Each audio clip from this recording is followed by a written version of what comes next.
Maka karena itu eh, Islam mengajarkan kepada kita untuk memberikan teladan, yaitu dengan melakukan apa yang diperintahkan oleh Allah Subhanahu wa taala dan meninggalkan apa yang dilarangnya. Kemudian kita mengajak orang karena kita sudah melakukannya. Jadi bukan kita mengajak orang tapi kita belum melakukannya. Ini bukanlah teladan. Karena Nabi Shallallahu alaihi wasallam, beliau dalam kesehariannya, dalam kehidupannya demikian. Tidaklah memerintahkan sesuatu, mengajak kepada sesuatu kecuali beliau telah melakukannya. Contohnya misalnya Nabi Shallallahu alaihi wasallam mengajarkan untuk tahajud, salat di malam hari, qiyamul lail. Nabi SAW sudah dan terus melakukannya selama hidupnya, tidak pernah meninggalkannya. Ya. Jadi ini menunjukkan bahwa Nabi SAW sebagai teladan. Jadi Nabi tidak mengajak orang, beliau tidak mengamalkannya, tidak demikian. Nabi SAW telah mengamalkannya dan kemudian mengajak orang untuk konsisten dalam qiyamul lail ini. Ya. Walaupun memang dalam sebuah riwayat disebutkan Nabi SAW meninggalkannya ya karena sesuatu sekali, tetapi dalam keseluruhan hidupnya Nabi SAW terus melakukan ibadah qiyamul lail. Ini adalah disebut dengan al-qudwah, yaitu contoh atau uswah, seperti ayat yang telah disampaikan tadi, laqad kana lakum fi rasulillahi uswatun hasanah liman kana yarjullaha wal yawmal akhir wa dzakarallaha katsiran. Juga Nabi Shallallahu alaihi wasallam menjadi teladan bagi kita. Jadi contohnya qiyamul lail dalam bersedekah. Nabi Shallallahu alaihi wasallam mencontohkannya. Jadi Nabi tidak mengajak orang untuk bersedekah, beliau sendiri tidak mencontohkannya. Beliau mencontohkannya. Bahkan beliau alaihissalam tidak pernah menyimpan harta untuk dirinya. Apa yang dimilikinya beliau kasihkan kepada orang yang membutuhkannya. Hingga diceritakan oleh sahabat Rasulullah SAW, ya, dari istrinya dan sahabat lainnya, bahwa Nabi SAW sering kedatangan tetangga dari Ansar. Dan ketika datang kepadanya Ansar, mereka membutuhkan harta, Nabi SAW memberikannya. Ya. Sehingga suatu hari datang seorang dari Ansar membutuhkan, Nabi SAW sudah tidak punya apa-apa. Dan Nabi ditanya, ya Rasulullah, bantu aku. Kata Nabi SAW, demi Allah, tidaklah aku memiliki sesuatu kebaikan aku simpan untuk diriku, akan tetapi aku akan berikan kepada kalian. Ya. Jadi sampai begitu Rasulullah SAW. Suatu hari juga Rasulullah SAW pernah dibikinkan oleh seorang ibu dari kalangan Ansar baju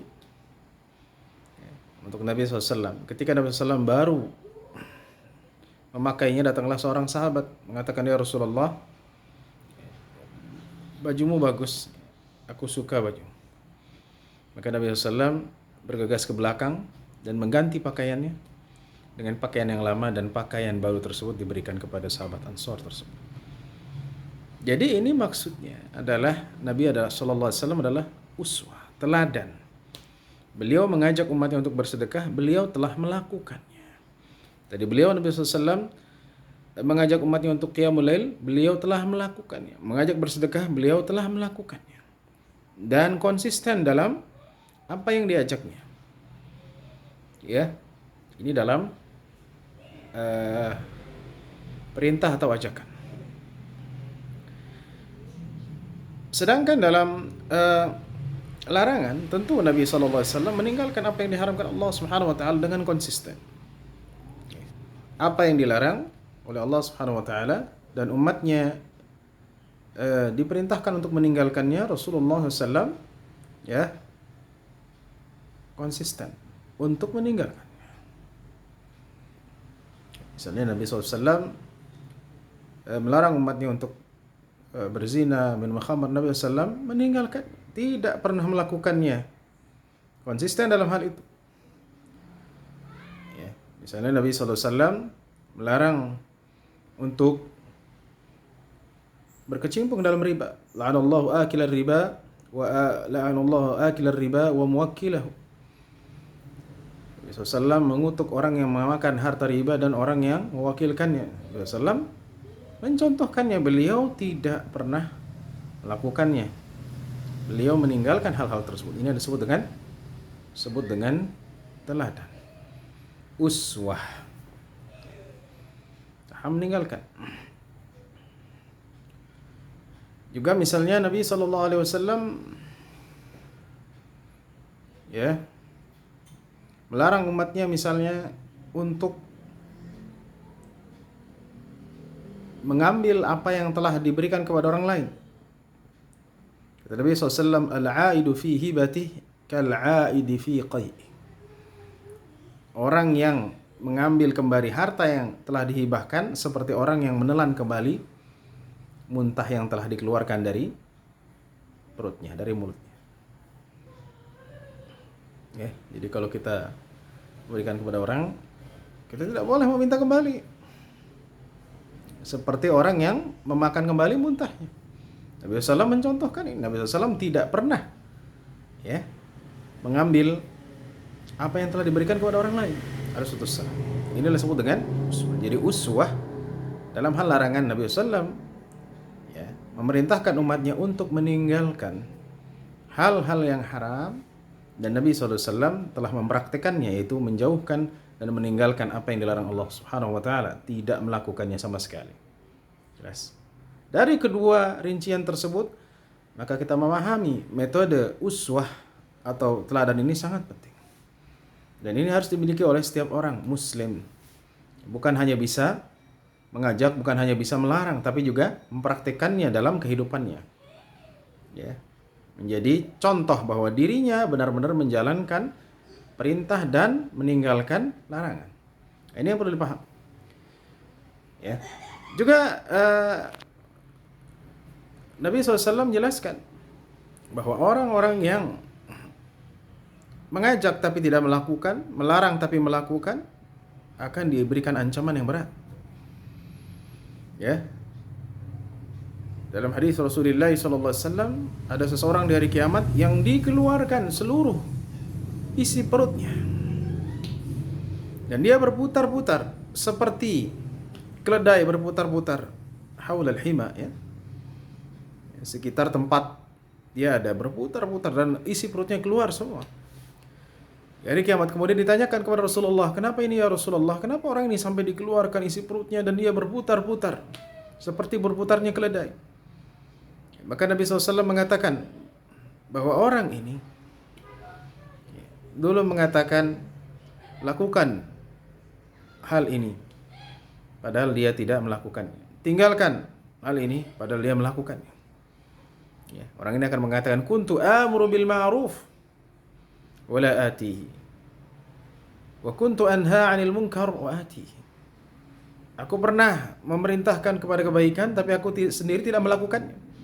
Dan aku pernah melarang dari satu kemungkaran tapi aku melakukannya. Maka artinya orang yang tidak memberikan teladan ini menjadi ancaman bagi dia. Menjadi ancaman dari dia bahwa dia akan mendapatkan siksaan Allah Subhanahu wa taala. Ia hanya bisa mengajak orang tapi tidak bisa mempraktikkan apa yang dikatakan. Ia hanya bisa melarang kepada sesuatu atau melarang orang untuk melakukan sesuatu tapi dia melakukannya. Maka dari itu, metode uswah atau contoh keteladanan adalah metode yang harus diterapkan oleh setiap muslim, ya, khususnya dalam pembinaan akhlak. Jelas. Ya. Ya, karena ini kaitannya dengan akhlak, bahwa setiap perintah Allah Subhanahu wa taala yang dilakukan itu akan membentuk sikap akhlak muslim. Kemudian larangan yang ditinggalkan setiap muslim akan membentuk sikap dan akhlaknya juga. Kalau dia taat ibadah, dia bersedekah, dia membantu orang lain, kemudian dia berbakti kepada orang tuanya, maka dia memiliki akhlak yang baik. Tetapi sebaliknya kalau dia pelit, tidak bersedekah, tidak mau taat, maka dia memiliki akhlak yang buruk.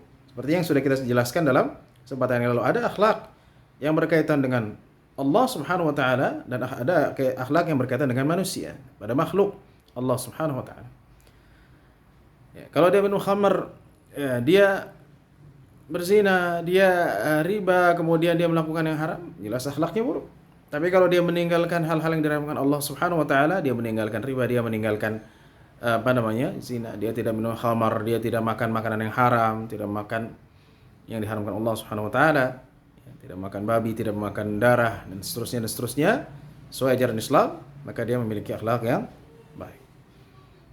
Maka inilah yang kita bisa pahami dari materi, ya, metode keteladanan, ya, dan pembinaan akhlak atau dalam pembinaan akhlak.